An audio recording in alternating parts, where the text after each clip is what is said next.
Is it warocracy or autocracy? Or what type of crazy is that? Except crazy. News making the headlines. Black Maria is to carry criminals, treasure looters that are in government today. Sometimes it gets confrontational. Slap you in the face. Excuse me, don't put words into my mouth. Whatever it is that will bring our military to disrepute, I say to hell On with it. Core Digest, I want to know why I should be believing them. every weekday, we bring all of these together and take them to the court of public opinion. Everybody have the right in Nigeria. Where you are the judge.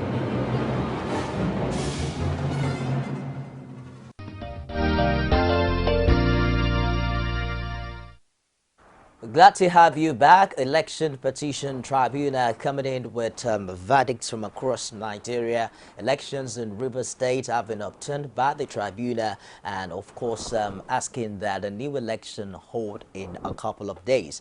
The Elections Petition Tribunal sitting in Abuja have also nullified the election of the Speaker Owaji Mbani from Andoni constituency and 20 lawmakers in Rivers State House of Assembly. The lawmakers were elected on the platform of the People's Democratic Party on April 11, 2015 in an election marked by vote rigging and violence. You'll recall also that Governor of Rivers State, Nyesom Wike, was sacked on Saturday by a tribunal under the same circumstances. In Plateau, the situation is different. The tribunal there has upheld the election of the state governor. In his ruling on Monday in Plateau, the State High Court Justice Johnson Candida said the petitioner could not prove its case. In Delta State, it's good news for the PDP as well, where the Speaker, Delta State House of Assembly of Yoho Ibuya, has hailed the judiciary as the protector of the oppressed. Of course, the position of the PDP was different prior to that particular tribunal verdict. In Kano also, the Court of Appeal sitting in Kaduna has confirmed the election of former Kano State Governor Rabiu Musa Kwankwaso as the duly elected senator representing Kano Central Senatorial District.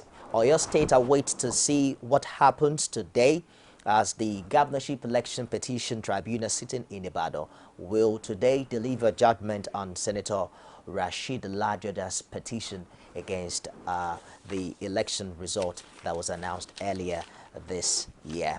Well, CHIJIOKE is still right here with me. Thank you for staying the course on the show today. Thank you. There was a dramatic change at a time where the new law talked about a limited time for the tribunal to sit on these cases. There were also times in our past history where we've seen corrupt tribunal, or the perception of the people to judgments really was the fact that, oh, we saw that this election was indeed marked by malpractices and violence, and yet the tribunal still goes ahead to hold such elections. What are your thoughts alongside the kind of the quality of judgments you've seen in the past days?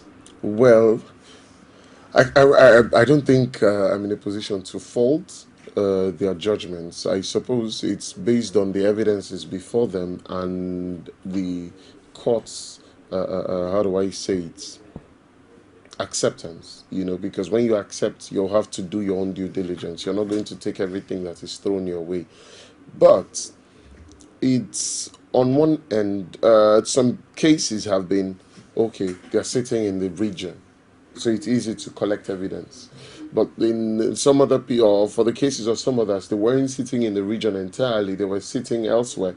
And collecting evidence there is, it will be more expensive, it will be more cumbersome, the back and forth and all of that. So for some people, it may be a welcome thing that, oh, well, whatever it is they wanted was here. They did their ground investigation and they got the truth. But in some other cases, they may not be happy. This is with regards to Wiki.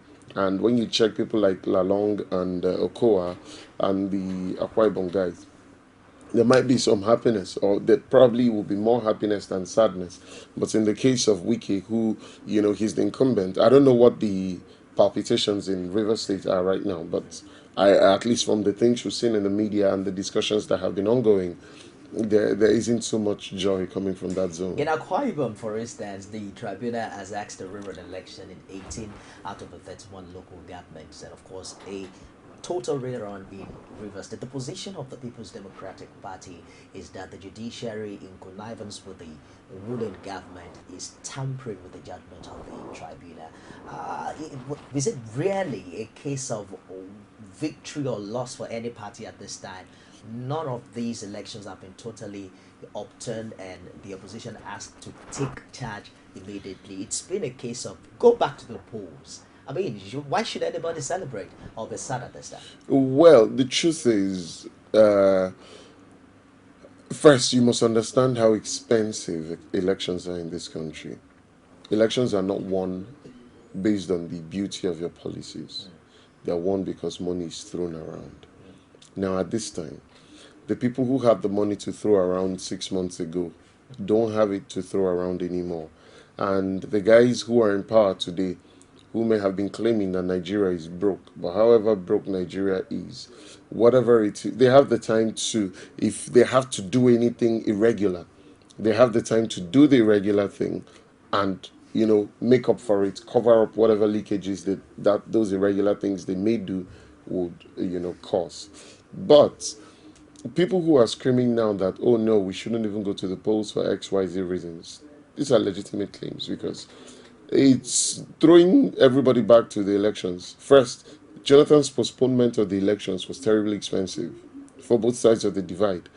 Now, asking these people who are exhausted, financially exhausted, and probably morally exhausted, to go back and do these polls again. And now it's lopsided. You get it? There is nobody switching from APC to PDP to go and balance the equation. But at the last elections, people switched en masse to go and balance the equation for APC. And thankfully, to APC, they won the election. Based on that position, is it easy to, to say categorically how this new elections, if it's hold, will play out? Well, it's not uhuru for anyone, especially for APC in this region, because first it had always been a PDP stronghold, and particularly Rivers. Akwa Ibom people are relatively calm, very peaceful people, but Rivers, they first they were in the center of the South crisis when MEND was, MEND, so to speak, when in public parlance, when they were mending Nigeria, I think it's a bit of a risk there because the downside is if it degenerates, who's going to win, who's going to lose? Nigeria will still be the loser if it degenerates. And for me, I think that sometimes in the interest of the fragile peace that we have, because Nigeria is held by strings. We're not held by bonds or ropes. We're held, we're managing ourselves, managing our relationships just to be able to get out of this situation where we found ourselves. The Northeast is destabilized. North Central, they're hanging in the balance. Today, they're tending towards destabilization. Tomorrow, they're coming back, So there's a lot of fragility across the country. If all of these social issues are taken into consideration, it might be auspicious, it might be prudent to appeal to some of these people to say, you know what, look the other way. With all due respect to the last elections, there was the overwhelming evidence of underage voting in the north. You make it sound like it's easy to just say, look the other way. We're talking about the rule of law here. Correct. But the truth is, in the presence of the rule of law, Jonathan had said, I have seen these evidences. I know. Whatever accusations you may have against the PDP that you may not even be able to substantiate, there are substantiated evidences of underage voting, people, taking ballot boxes into the bush. Was that taken to the court? No, hold on. A civil crime, it's a crime. When there's a murder case, you don't wait for the family of the deceased to take it to court. What does this political solution portend? I will get there. The police takes it up because there is the evidence. There was the evidence of widespread underage voting. but one man chose the political solution for peace. Unfortunately, tribunals don't take petitions from the police. There has to be a petition from perhaps an opposition party that felt aggrieved, that had evidences. Because the truth is, even indeed there are evidences, I'm wondering if an opposition party would be so give me that word, would be so liberal enough to just sit on the evidence and not go to court. Yeah, here's the point I'm making. Tribunals do not act without petitions. But the point I am making is we didn't need a tribunal for investigations to commence into underage voting because there was video evidence, there was pictorial evidence. I'm saying, why didn't the opposition party take those evidences to the court? No, you don't get, you're not, they're saying we don't want to get to the point of getting to the courts in the first place in the interest of peace. Am I making any sense? Because if we get to the point of going to the court and start to tender evidences, then we're going to dig up these things that we are trying to avoid. So for the avoidance of even getting there, what INEC has announced is what we will go with. Irrespective of all evidences for or against the situation, we will turn our eyes away from those evidences and accept the results as they've been delivered. Because if we look into those evidences, we will dig up things that may not end up in courts. But they how may end up come- on the streets with people dying. I'm trying to set the balance here. For instance, if they are doing that for the presidential election, Correct. should they also look away for the gubernatorial elections? Or it just happened that people did the right thing No. while the gubernatorials were No, on? I am not saying set aside the rule of law. No, I am not. But I'm saying that where there are more solutions than one, go for the most auspicious. We know Rotimi Amechi, when he became governor, what happened? PDP, a different name was submitted for the primaries. A different name was submitted for elections after he had won the primaries. And what did INEC do? What did the tribunal do? Okay, it's not possible. You cannot submit candidate A for primaries and get endorsed by the official body endorsing people for elections, and candidate B will now win the elections. It's not possible. So, because it's the party who submitted and the same party won, switch like for like. Do you understand it? That's a lot different from party A and party B, especially in this situation where we found ourselves. We're not talking about two friends. We're not talking about Ambode and Agbaji who live here and who see eye to eye. We're talking about completely different people with their capacities, with their different, how do I say it? I'm trying to be politically correct. With their different supporters, you get. So, in the consideration of the reality on ground, we can appeal to people. And I am certain that these human beings can find a solution. These are the same politicians who will come on TV and insult themselves and go back at night and drink beer together. So if that can be a solution to other problems, we can bring that same solution to electoral problems. Let me quickly open the phone lines, CHIJIOKE, so that we can get contribution also from Thank you viewers very across much. the country and outside. The phone line is coming up on your screen right now. When you call in, please do turn down the volume of your TV set so that we can hear you clearly and do without the feedback distortion. What really will this portend for democracy in Nigeria? Because we're looking at a system that works. For instance, the way the system runs now, we've also had situations in the past where a governor or an election that was marked by such volume of malpractice, the winner of that election enjoyed all the paraphernalia of power for more than 3 years before the law Took its course. took its course. How? I almost said, how the hell do we continue this way? Well, the truth is this. In those places, Anambra, for example, when there are such issues, you consider not just the elections, you consider the outcome of such judgments on the people. In Anambra, the Obosi man is not going to raise his hand on the Onisha man. The Oka man is not going to raise his hand on the Nnewi man. They will scream at each other and go back home. But in Rivers, it's not the same story. In Delta State, it's not the same story. In Bayelsa, it may not be the same story. In Ondo, in Ekiti, it may not be the same story. Why? Because there's history of very strong ethnic clashes. The Ife and Modakeke crisis, the Warri unrest, where the Ijos and the Shekiris, in fact, the four major tribes were fighting each other arbitrarily and caused a lot of IDPs in one state. It's not happened in, what do you call it? For the case of Rivers, it is because they've had a security situation. Are you looking at the brighter side of this? Because the I'm truth is, looking at the realistic side. if there is virtually a rerun election, Correct. that election will hold only in Rivers, one state out of all the 36 states Correct. in Nigeria. So we have all the military, supervision that we'll need. Now let me ask you, when MEND was MEND and the military was there present, I know that we didn't have so much media coverage, but do you have an idea of how many military men lost their lives to it? And then all the supposed warlords started springing up from here and there. You're making it sound like a war. It's an election. But then it was a war. It was a war.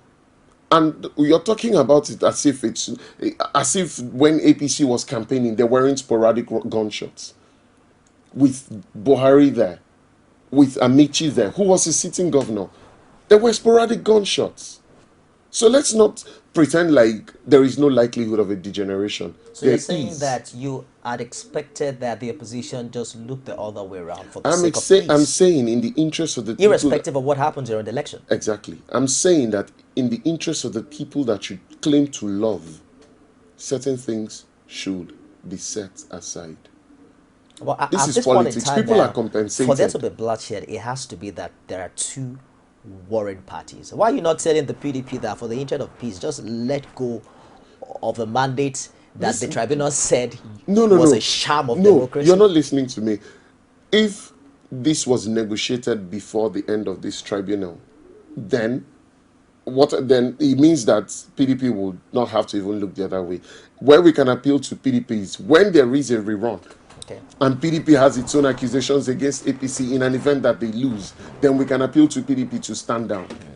But what I'm saying is, not the courts, as much as they provide the last point of justice for the aggrieved, oftentimes, especially in situations like this, we do not need everything to go to the courts for solutions. Let me quickly take this call. I bet there are quite a number of people with that. I am certain that people want to have things to say. Hello, good morning. Hello, good morning. You're on to Call Digest. What's your name, please? Hello, good morning. I can hear you clearly. What's your name? Okay, my name is Joe Mbeken. Can I speak with EZEH, please? Yes, sir. Joe, where are you calling from? I am calling from Lagos. All right, you have EZEH all here for you. Go ahead, please. EZEH, you are a wonderful man. You are a wonderful man. I love your submission. Thank you, sir. Nigeria is sitting on a time bomb right now as we speak. We need to manage this system. We need to be correct to tell ourselves the truth. We need to stand firm to protect whatever we want to protect. We know it. People are rising up, like we coming from down east. You and I are coming from the same location. Correct. The key thing today that everybody is talking about Biafra. Whether you wake up in the morning, you ask anybody a simple question. So the people up there should be able to manage the situation, whether the president, be it whoever that is involved. Election has been held. We know the crisis in the Nigerian elections. We don't need to play into the hands of whoever that wants the situation to play into their own hands. So we should be careful. We should be careful. Is it? Yes, sir. Of the truth, we need people like you tomorrow. We need you. We need you, not just sitting on the television screen, but we need you outside. Unfortunately, EZEH is not interested in the kingship of this country. It's not the issue of you contesting election. It's not that issue at all. But we need him in so many places. We need him to speak with the youth. We need him in schools to hold workshops and all that. We need EZEH. I love your submission. I love your submission greatly. Thank you, sir. Thank God you love the submission and not him. We would have been charging you 14 years imprisonment. But really, let's talk about, for crying out loud, we're talking election, we're not talking Biafra. Let's talk about the rule of law. Yes. Because, after all the deeds and the dons, we are coming back to how do we have a sustainable democratic system in such a way whereby in the years to come, our children of course, we're still very young people. We can go to the polls and be sure that indeed our vote count. How do we achieve that if we are talking about a peaceful, or what I describe as a political solution to what should be settled by the courts? I'll give you an example of a mature democracy. George Bush Jr. versus Al Gore. And then they had to depend on the states where George Bush's blood brother, younger brother, Jeb Bush, was governor, where they were waiting on Florida. It got to the Supreme Court. Or if it had gotten to, or it got to the courts basically, and the judges were to decide who it would go for. You and I don't have to go into CIA files or go to WikiLeaks to go and dig up that was a political solution, even though it was a legal matter, because it had gotten to that point. It took a week before the results were announced. But here's the point. Do you think that even mature democracies do not go through these kinds of situations? I don't think so. Let me take this international call. Hello, good morning. Hello, good morning. What's your name and where are you calling from? This is Emmanuel calling from Ghana. Emmanuel from Ghana. Yes. Please go ahead with your contribution. Please, I want to congratulate you, EZEH. Thank you, sir. Analysis has been very, very nice this morning. I want to come in because of the annulment of the River State election and the Akwa Ibom State. You know, these two states are MN states before. Now, and with these two states being managed by PDP, the APC cannot penetrate Southeast. These are the two states they normally use to counter anything that will come from the Southeast. And it is very strategic. All this annulment is full of politics. But if it happens, I don't know what might happen because it is a dangerous situation. If you sit and see the future, you know the future of Nigeria is blinking. The south, the north, the northeast, the southeast, and even the southwest, that we say that they are peace. There is no peace in Nigeria since the first Mr. President will have done is to bring all these ethnic groups together and they, as a man of peace, to let them begin to love each other. And they feel each other again as one Nigeria. But that fact is being created. That is positive right to the creation of the Biafra that is really going on in us. Right now, the South have equally joined for the agitation of Biafra. If you look at what happened in Delta State and in River State, and the more is still coming, you can't suppress people down every day. There must be limits of freedom. Thank you. So the Rivers and Delta has joined in the but let's turn our attention to the matter here, because what it's good to hear Emmanuel. I'm wondering how you can see the future of Nigeria from Ghana, and I know that there's no peace in Nigeria all the way from Ghana. But let's talk about moving forward from here. We can take a clue from what has happened in Osun and Ekiti State. Correct. We saw Oyinlola, which the court eventually told us stole Aregbesol's mandate. We saw Shegoni, who also the court affirmed that stole Fayemi's mandate. Both of them, as we speak today, are in the same camp. You saw Fayemi while at the floor of the Senate talking about, even Shegoni. Of course, they are now together as one, as friends. But you put all of this together and then you begin to ask yourself, then why wouldn't any governor do all it takes to steal a mandate? Because eventually he knows that he wouldn't go to prison for it. You mean if he's lucky enough, he gets back into the same party, he becomes the vice chairman of the All Progressives Congress. Just a few days ago, you saw the Senate talking about delegating a team to visit the families of the late Bayelsa ex-governor.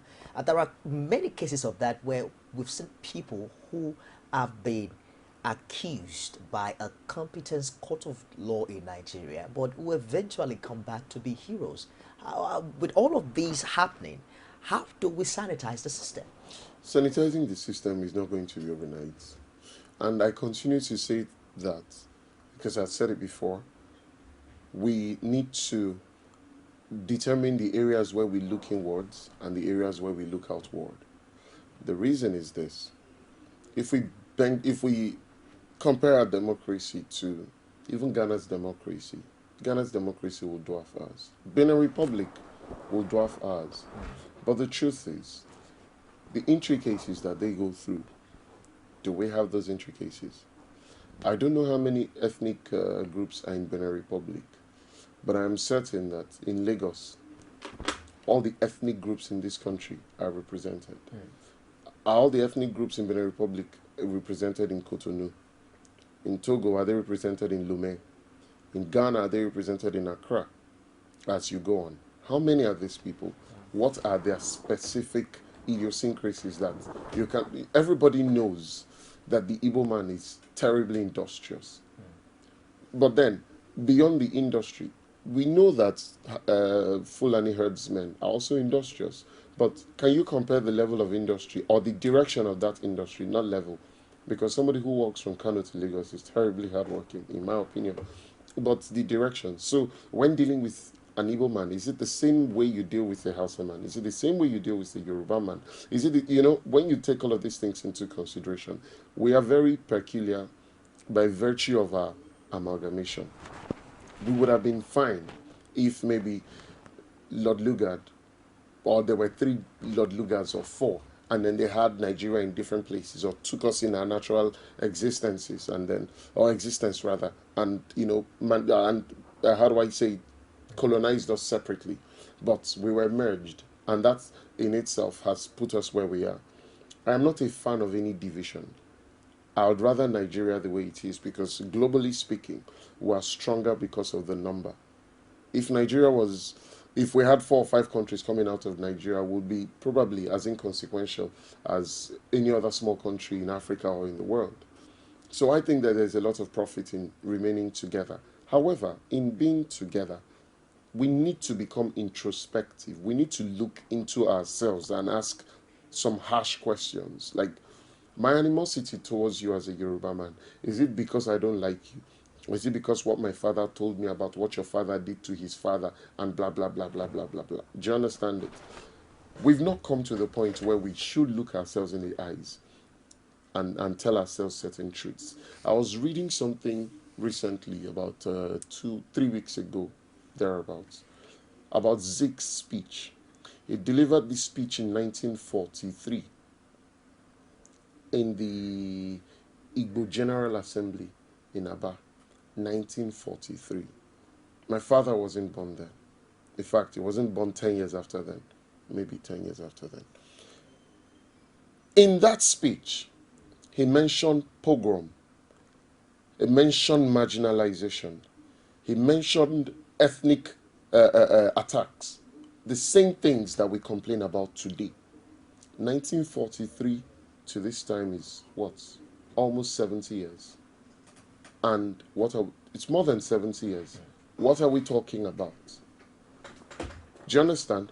We need to come to the point where we see. I like Emmanuel's submission because that's what I had always proposed. The Sovereign National Conference is not a bad idea, but it is not as auspicious. It's not, the efficacy of it is not heavy.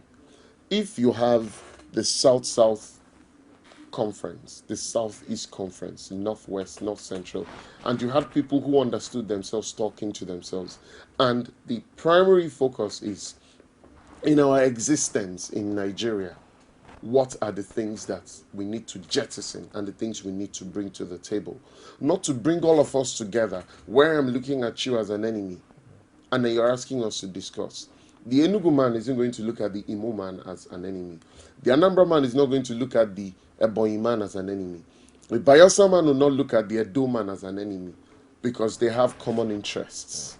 So let's discuss based on our common interests, jettison the things that will, that will count as demerits of these common interests and say, okay, based on these interests, this and this and this are the things that we will bring to the Nigerian table, or this and this and this that we would expect from the Nigerian state. So it becomes swapping notes. And then it's all of us now agreeing to stay together. But the Sovereign National Conference, without tackling the regional instabilities, for me, may not augur well. And I'm saying, yet again, be it political, be it judicial, be it legislative, be it presidential, we need to take things to that granular level. Take it from there, back up. Yeah, nobody. I don't know anybody who takes his bath after he's dressed up, and that's what I think we're trying to do. Let me take this call very quickly. Hello, good morning. Good morning. What's your name and where you calling from? Good morning. I'm Prince Chukwudi calling from Kaduna. I didn't get your name, please. Prince Chukwudi Igwe. Prince Chukwudi Igwe calling from Kaduna. Prince from Kaduna, please go ahead with your contribution. What I want to contribute is that Nigeria is very, very economical truth about the situation in the country. Our different tribes and languages is a plus to the country. But the problem is that our leaders refuse to say the truth. For instance, looking at the recent appointments, like P33 positions, the fact is are not given, not even one. And some people feel they are comfortable with it. And you think the Southeast will not feel they are being extremely marginalized. And another, look at our constitution. The constitution of Nigeria, to a very large extent, is skewed to favor certain people and certain class of society. When you look at the Electoral Act, for instance, the Electoral Act stipulates that for you to go to the tribunal for state house of assembly, as the person who is going to file the petition will pay something not less than 20,000 naira. So you find out that PDP, when PDP was in power, PDP hived that money. Instead of saying not less than 20,000, they now ask people to pay 450,000 naira to file a paper, and also pay another 250 naira security cost, amounting to nearly 700,000 naira after you must have come out from an election. You find out it also reduces the number of litigations in the court. And a lot of people who are hot or who we are even rigged out of election, probably that do not have any more money to go into the tribunal, will back out and endure and live their wounds. The constitution needs to be well specified. One time they leave loopholes where they will use it to even commit more crime. If you say, for instance, not less than 20,000, that means somebody who has 20,000 can also sign the paper. For the same not less than 20,000, and you go to the tribunal will tell you 450,000 naira for filing, 250 something naira for security cost. Something you are a cost you are not even incurred.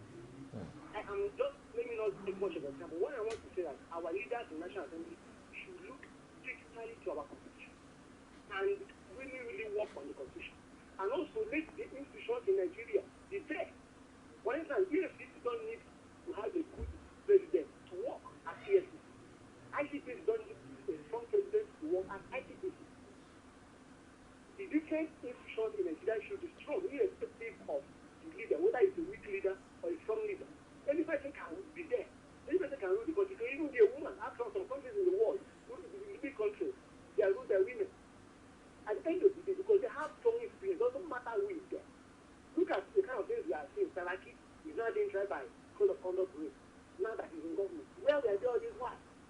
You see, when you look at all these things, the institutions in Nigeria are weak because the constitutions are not weak, are weak itself. And again, Nigerians should tell ourselves, the South is, and I'm not speaking because I'm an evil person. I'm speaking because it's hot. Whoever says it is good for him, probably, and CHIJIOKE will be there. And they bring something on that table, and CHIJIOKE says, no, let me take it off.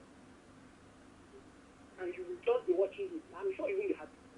Please, I just want to rest my case. So it's all right, Prince. Thank you very much for your contribution, all the way from Kaduna. Quite incisive. We keep hearing strengthening institutions and how, of course, I believe it was Obama that also said that Africa doesn't need strong men, but strong institution. For some, Correct. they will tell you that the fact that tribunal is upturning elections that were broadcast as violent prone and all of that is giving strength to the institution. It depends on where you're looking it from. The trial of the Senate president, some will tell you, well, this is the first time in a long time we're seeing someone of that caliber being questioned, and we see a federal government that has the audacity to even ask such questions. But that depends on where you're looking at it from. Unfortunately, every step taken by this administration has seemed to have a political interpretation. Yes.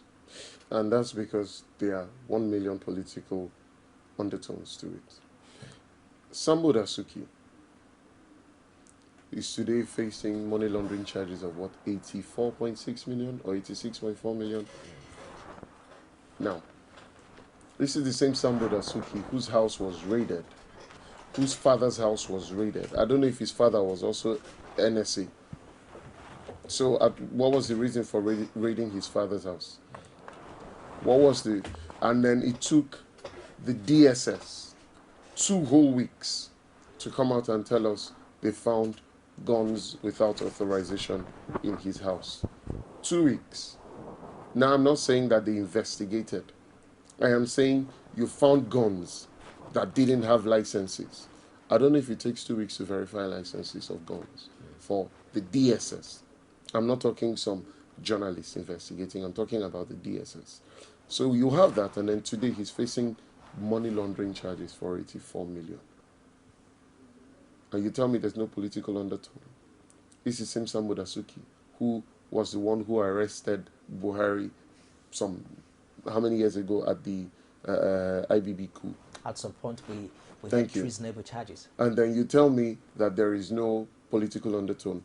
Where was the CCB and the CCT, or where were the CCB and CCT with regards to Saraki when he was governor, 2-time governor, when he was senator?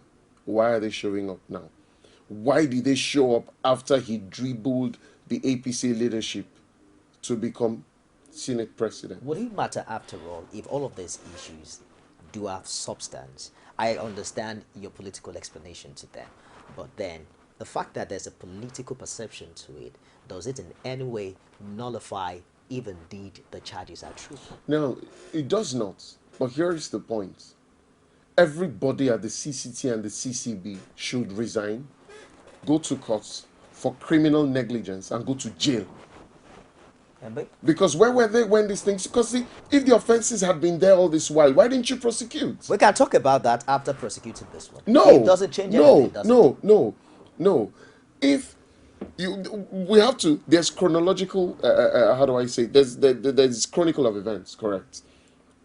If, let's say, Saraki, the forms he filled were maybe 2003, right? This is what, 2015, 12 years down the line. 2003, 2007, 2011, you kept mute. You didn't investigate. Everybody who has been in that office from when he filled the form till date should be today docked, should be going to trial for criminal negligence, and afterwards sent to jail. Do you understand my point? Let me quickly take this call. CHIJIOKE. Hello, good morning. Yeah, good morning, gentlemen. What's Good your name, morning, please? sir. Where are you calling from? Yeah, my name is Elza. Take that again. Calling from Enugu. What's the name? Your name, sir? Yeah, my name is Elza. ELDAZ. Elders. From Enugu. Elza. Elza. Yes. All right, please go ahead with the contribution. Yeah, sorry, I think the problem is Nigeria is a very terrible experiment. You see, if you're going to judge the Nigeria State election, it will sell up a lot of debt, I believe. Because what I see from the tribunal ruling is that is the malfunction of the aggregate. Actually, that's the basis. You see, if that is the case, then even the presidential election has to be wrong. Because all the states in Nigeria had the same issue. And I watched it on the telly, I saw also underage children in most states of the North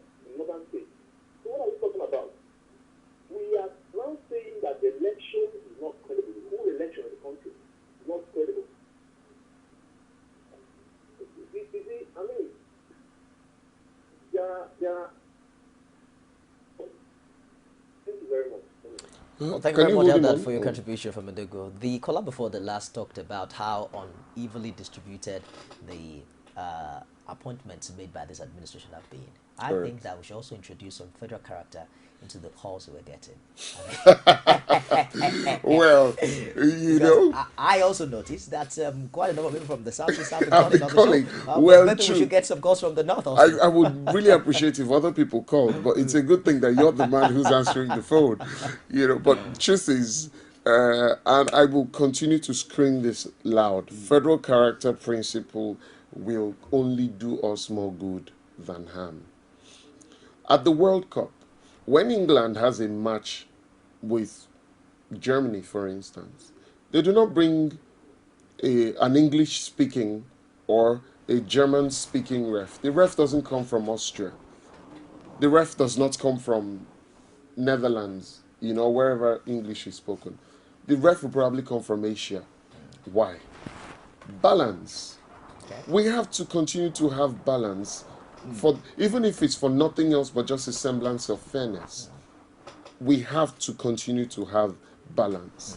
Now let me point this to you. Hello. Oh, Let's take this very quickly. Hello, good morning. Hello, good morning. good What's morning, your name, sir. please? This is Ayo from Makodi State. Hi, you're from Makodi. All right, thank you for bringing some balance to this show. What's your name? I mean, go ahead with the contribution. I think our guest speakers, they kind of ethnically biased. Hello? Go We ahead, can hear Ayo. you, sir. Well, with you. Hello, can you hear me? Yes, very clearly. Go ahead, Ayo. Hello? It's kind of ethnically biased. Okay.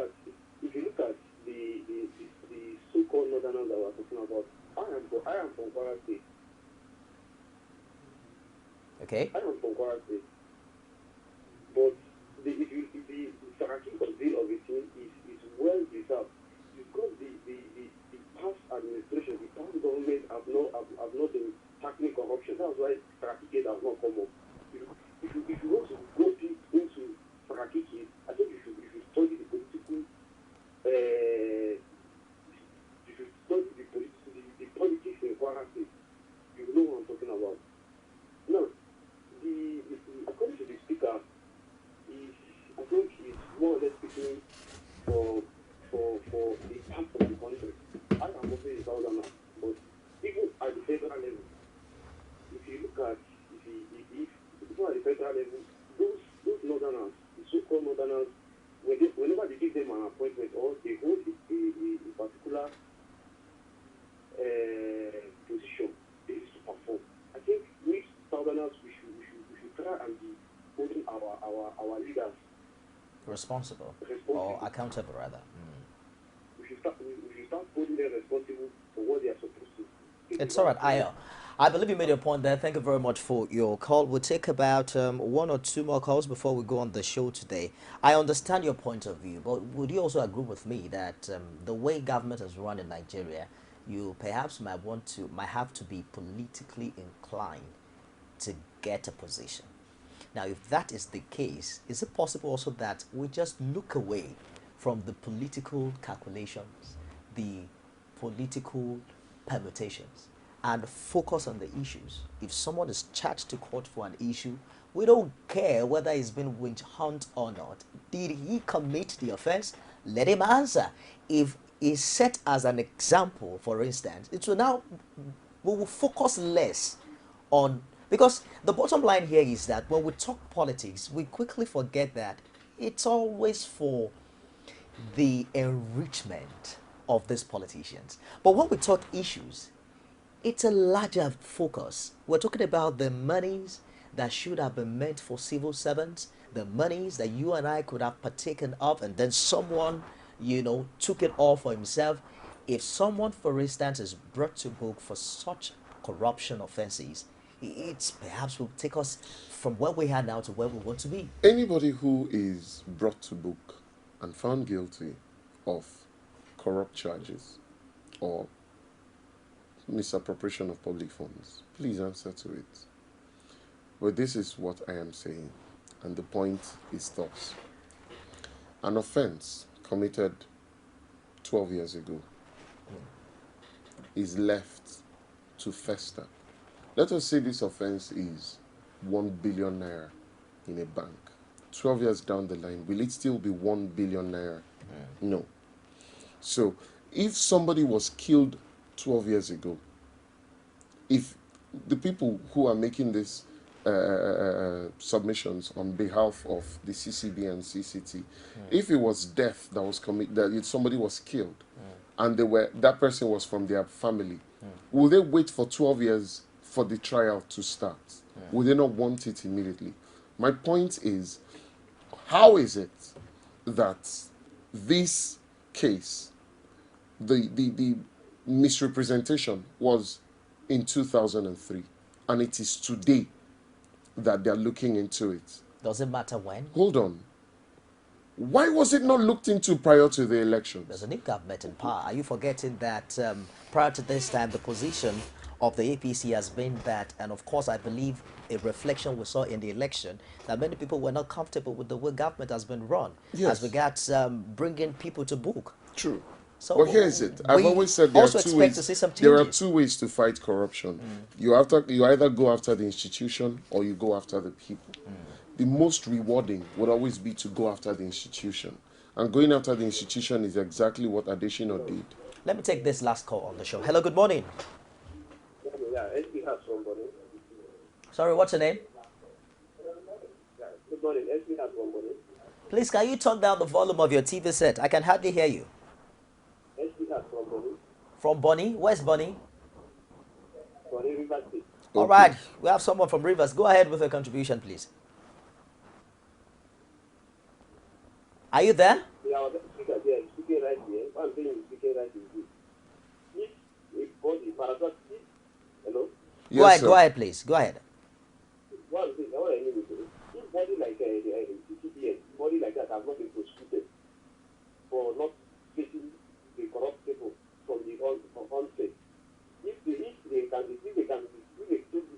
prosecuted for not taking people at the right time when people are doing the corrupt practices, then if they are not, because if an officer is there when these people are doing this corrupt practices, if you not prosecute them, then after allowing them to stay for interval of another period of new government, then you start calling those people for prosecution. That means actually they are only collecting salary and they have not been working. So, like one of my teacher is saying, is allowing these people from army.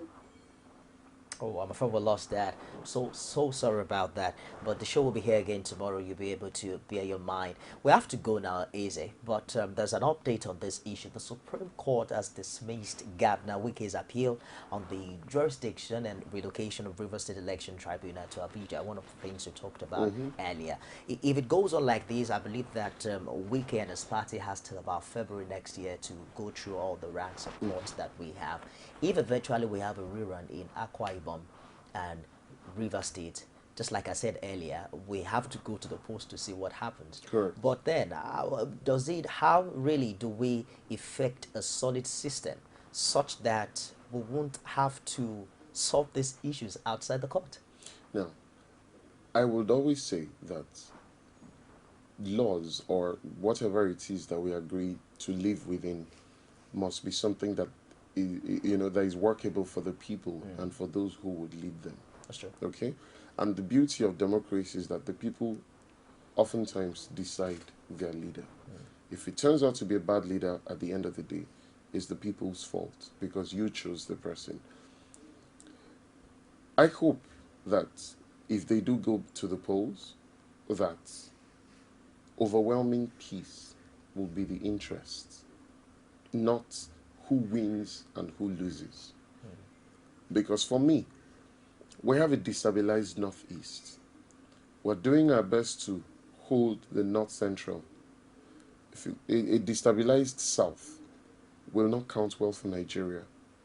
You wouldn't need anybody making the government ungovernable or the country ungovernable for the government. It would just become ungovernable by virtue of that destabilization in 6 geopolitical zones. If a third one goes in there, it becomes 50-50, which is not good for Nigeria, for the economy that is already struggling, for the government. So I'm not saying this because I am on anybody's side. I am on one person's side, and that person is Nigeria. Okay. And my submissions are essentially based on that. And it's one part appeal, it's one part affair.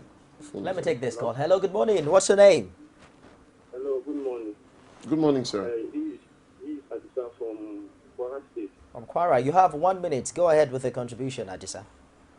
Please, I think the Mr. Speaker shouldn't go towards that Saraki or there, because the whole petition of the thing against Saraki is speaking the minds of the Quran. Please, I don't know. Come to Kwara State. Come and see what has been done. We cannot be holding the Northerners responsible for our problems. It's not done. We should know our leaders, individual leaders, we should respect from our own place, responsible for what they have done, for their contributions to the development of the zone. I believe you made your point there, Adisa. Thank you very much. Can you capture all your thoughts in one sentence? Yes, I have been to Kwara severally. I've actually been to 28 or 29 states in this country, and I don't mean passed through. I have stayed in some of these places. Kwara is one of the places I've frequented, actually, in the last 6-7 years. Whatever it is that Saraki did not do for Kwara people is between him and Kwara people. The CCB, the CCT, and Saraki is a national issue. And it's the fact that Kwara people do not like Saraki has very little bearing on what the CCB and the CCT are doing with him. The same way a lot of Lagosians do not like Tinubu. Whether you like him or not, it doesn't take away the fact that the man has made some progress for himself. Whatever it is, whatever sentiments that you bear against him is a waste of time when Tinubu has to either stand for Nigeria or stand on behalf of Nigeria, to handle issues. And that's what I'm talking about.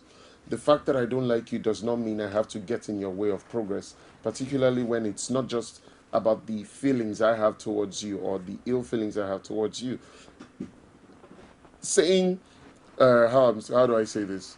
Oh, it's good for Saraki that the government is after him because he offended you on another matter. That's robbing Peter to people. They are absolutely unrelated. But with regards to this election tribunal, all the issues and the controversies springing forth, my hope is that overwhelming peace is the focus.